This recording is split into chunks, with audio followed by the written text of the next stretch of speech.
হাতে কলমে প্রমাণ দেখুন।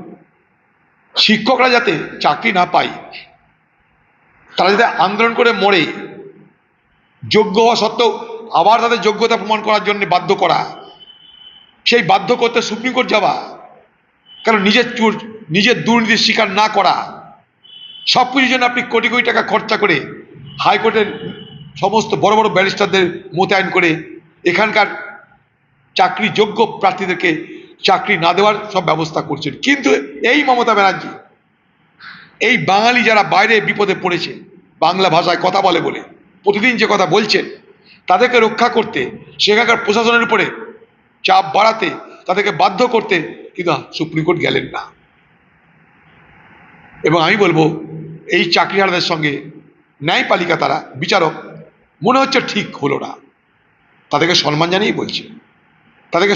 বলছি, যে চাকরিহারাদের জন্য মনে হচ্ছে এটা ঠিক হলো না। কয়েকবার পরীক্ষা দিয়েছে, পাশ করেছে, আবার যদি পরীক্ষা দিতে হয়, এটা একটা অদ্ভুত লাগছে। মানে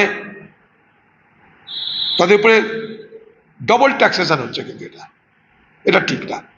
আমি বিচার ব্যবস্থাকে সম্মান জানিয়ে বলছি, এই রায়টা ঠিক মনোপ্রীত হলো না আমার।